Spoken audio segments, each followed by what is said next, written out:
மத்தவங்க செஞ்ச துரோகத்தை மறந்துருங்க. உங்க மனசுல எத்தனை நாளைக்கு தான் அந்த பழைய கோவத்தை தூக்கி சுமக்க போறீங்க? அப்படி சுமக்கிறதுனால என்ன பிரயோஜனம்? அது எப்படி இருக்கும் தெரியுமா? விஷத்தை நீங்க குடிச்சிட்டு உங்க எதிரி சாகணும்னு நினைக்கிற மாதிரி. ஆனா உண்மை என்னன்னா, உங்க கோவம் அவங்கள ஒண்ணுமே செய்ய போறது இல்லை, உங்களை மட்டும்தான் அழிச்சுக்கிட்டே இருக்கும். அவங்க நிம்மதியா தூங்குவாங்க. ஆனா நீங்க அந்த பழைய சம்பவத்தை நினைச்சு நினைச்சு உங்க நிம்மதியை இழந்துருவீங்க. உங்களுக்கு மத்தவங்க செஞ்ச துரோகத்தை மறந்துருங்க. முடிஞ்சா மன்னிச்சிருங்க. அது அவங்களுடைய பாவம். அதுக்கான சம்பளம் அவங்களுக்கு நிச்சயமா கிடைக்கும். வலிதான் வழிய உருவாக்கும். வலிக்குதுன்னு விட்டுட்டீங்கன்னா எப்படி வளருவீங்க? நல்லா பழகிறவனே துரோகம் பண்றான்னா பண்ணட்டும். அப்பதான் உங்களுக்கு நண்பன் யாரு, துரோகி யாருன்னு அடையாளம் தெரியும். லவ் ஃபெயிலியரா இல்ல வாழ்க்கையே தொலைஞ்சு போச்சா போகட்டும். அப்பதான் உங்க வாழ்க்கைய நீங்க தேட தொடங்குவீங்க. யாரும் உங்களை மதிக்க மாட்டேங்கிறாங்களா?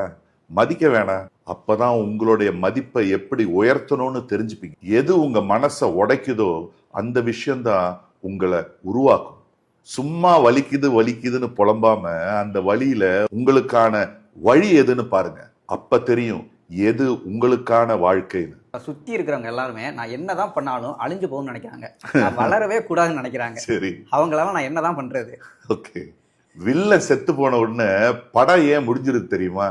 வில்ல இல்லைன்னா ஹீரோவுக்கு வேலையே இல்லை. வில்லன் இல்லாத படம் போர் அடிக்கும். அதே மாதிரிதான் உங்க வாழ்க்கையும். உங்களுடைய வாழ்க்கையில பிரச்சனையே இல்லைன்னா வாழ்க்கை வாழறதுக்கே போர் அடிக்கும். உங்க வாழ்க்கையில எதிரிகள் இருக்காங்கன்னா இருக்கட்டும், இல்லைன்னா உங்க வாழ்க்கை சுவாரஸ்யமாவே இருக்காது. அவங்க உங்களுக்கு நிறைய கஷ்டங்களை கொடுப்பான். தைரியமா சமாளிங்க. கொஞ்ச நாள் ஜாலியா இருங்க. மறுபடியும் ஒருத்தன் வருவான், பிரச்சனையை கொடுப்பான், முறியடி. எதிரி வருவான், பிரச்சனை கொடுப்பான், முறியடி. எதிரி வருவான், பிரச்சனையை கொடுப்பான், முறியடி. எதிரி திருப்பி வருவான், பிரச்சனையை திருப்பி கொடுப்பான், முறியடி. Repeat repeat repeat. This is the life circle my friend.